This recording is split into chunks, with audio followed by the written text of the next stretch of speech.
புரியுங்களா? திருவந்தியார் ஞான வெற்றி 17 அப்படியா? அது வந்து அந்த மந்திரத்தை ஒரு நிமிஷத்தில் சொல்லிட்டு வந்துடுறேன். 16 நடத்தணுமோ நாம? 16க்கு தானே பொருள் சொல்ல சொல்றீங்க? இல்லை 17. இல்லை, நான் கேட்குற கேள்வி, நீங்கள் வந்து எந்த மந்திரம் வரைக்கும் வந்தீங்க? 16. 16க்கு நீங்கள் இருந்தீங்களா? சரி, உங்களுக்கு 17 மட்டும் நடத்தினா 17 18 17 மட்டும். இப்போ 17வது மந்திரத்தில் வந்து சொல்லலாம். 17வது மந்திரம் தான் இந்த பதிகத்தை வந்து ஞான வெற்றியில் மேலும் செலுத்தக்கூடிய பதிகம். எழுதுங்க. மாணிக்கவாசகர் திருவடிகள் போற்றி, திருவாசகம் போற்றி. இந்த 17வது மந்திரம் ஞான வெற்றியினுடைய பொருத்தத்தை மேலும் எடுத்து காட்டுற பதிகம். இந்த பதிகத்துக்கு ஞான வெற்றி என்று பெயர் வந்ததை, அதற்கான காரணங்களை நாம் பார்த்தோம். என்னெல்லாம் பார்த்தோம்னா, இறைவனுடைய பரத்துவம் இருக்கிறது, இறந்தவர்களை எழுப்புவதனால கருணை இருக்கிறது, புகழுக்குரியவன் சிவனே என்பது இருக்கிறது. இதெல்லாம் பெரியோர்களுடைய கருத்து. நாம் அதில் கொஞ்சம் நம்ம சிற்றறிவுக்கு எட்டிய வகையில் இதில் வினை பேசப்பட்டிருக்கிறது, ஞான வெற்றி. இதில் பிறப்பு இன்மை பேசப்பட்டிருக்கிறது, ஞான வெற்றி அப்படின்னு சொன்னோம். இப்போ இந்த 17வது மந்திரம் ஞான வெற்றிக்கு நேரடியான மந்திரம். 17வது மந்திரத்தில் பாலகனார் என்று உபமன்ய முனிவர் சொல்லப்படுகிறார். அவருக்கு பார்க்கடல் கொடுக்கப்பட்டது. அந்த பாலகனார உபமன்ய முனிவருக்கு பார்க்கடல் கொடுக்கப்பட்டது. அதுபோல முருகனுடைய அப்பாங்கிறார். முருகன் என்ன கடவுளாக வர்றாரு? ஞான கடவுளாக. இந்த இடத்த நம்ம வேற மாதிரி பொருத்தி படிக்கலாம். உபமன்ய முனிவர் பார்க்கடலை அருந்துகிறார். ஞான சம்பந்தர் கார்த்திகை பெண்களிடத்தில் அமுது அருந்துகிறார். இந்த முருகர் கார்த்திகை பெண்களிடத்தில் அமுது அருந்துகிறார். ஞான சம்பந்தர் அம்மையிடத்தில் ஞானப்பால் அருந்துகிறார். எனவே இங்கு பால் என்று சொல்லப்படுவதெல்லாம் என்னது? ஞானப்பால். எனவே இது ஞான வெற்றிக்கு நேரடியான மந்திரம், அற்புதமான மந்திரம். அதையெல்லாம் அந்த குறிப்புரையெல்லாம் எடுத்து படித்து கொள்ளுங்க. அதாவது உபமன்ய முனிவர் குழந்தையாக இருந்தபோது தனது வசிஷ்டர் ஆசிரமத்தில் காமதேனு பால் குடித்து வளர்றாரு. தன்னுடைய அப்பாவாகிய வியாக்கிரபாதர் ஆசிரமத்தில் பால் கிடைக்காத போது அழுறாரு. அப்போ சிவபெருமானை நீ பூஜித்தால் பால் கிடைக்கும்னு சொன்னோன்னா, அவர் பூஜிக்கும் போது தான் அவருக்கு என்ன பால் கிடைக்கிறது? பார்க்கடலே பாலாக கிடைக்கிறது. எனவே இதையெல்லாம் ஞானத்தை குறிக்கிற ஒரு அழகான இடம். இன்னும் ஒரே ஒரு மந்திரம் பார்த்தா நம்ம கிளம்பலாம். அடுத்த மந்திரத்தினுடைய உரை, அழகிய தாமரை மலர் மேல் வீட்டிருக்கும்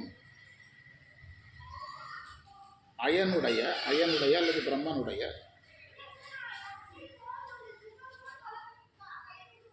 ஒரு தலை விரைவாக கிள்ளப்பட்டது என்று பாடி உந்திபர செய்வோம். உந்திபர என்பது ஒரு விளையாட்டுலையும் சேரும், ஒரு பாட்டுலையும் சேரும். அதனால் விளையாடுவோம்னா பாட வேண்டாமான்னு கேள்வி வரும், பாடுவோம்னு சொன்னால் விளையாட வேண்டாமான்னு கேள்வி வரும். அதனால் சிம்பிளாக உந்திபர செய்வோம்னு சொல்லிட்டோம். உந்திபர செய்வோம். அது சிவபெருமானுடைய நகத்தால் கிள்ளப்பட்டது என்று பாடுவோம் அல்லது உந்திபர செய்வோம்.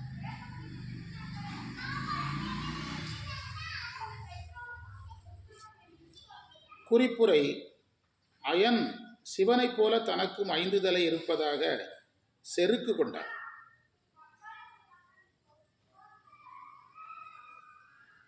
சிவனை வணங்காமல் இகழ்ந்தார்.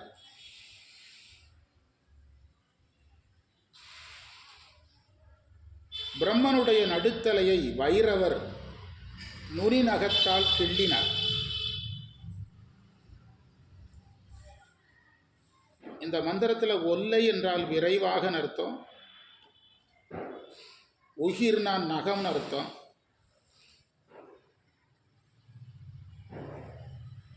தாமரை மலரை நல்ல மலருங்கிறாரு. அதற்கு உரையாசிரியர் சொல்றாரு, அதிக அழகுடையதனால் நல்ல மலர்னு சொன்னார். நம்ம ஒரு 2 நிமிஷம் விளக்கம் பார்த்தோம்னா போதும். அயன் தன்னை சிவனுக்கு சமமாக நினைத்தார்.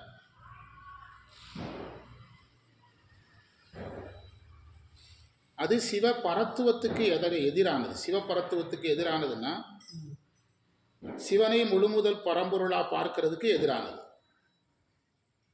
எனவே சிவனை முழுமுதல் பரம்பொருளாக பார்க்க வேண்டும் என்பது நிலைநாட்டப்படுகிறது. அதுதான் ஞானம்.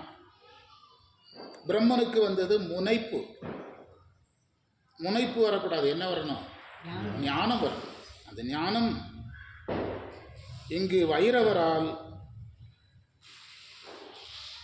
பிரம்மனிடத்தில் காட்டப்பட்டது. அதற்கு ஞானம் அவனுக்கு வந்துட்டுன்னு அர்த்தம் கிடையாது. இதுதான் ஞானம் என்பது காட்டப்பட்டது.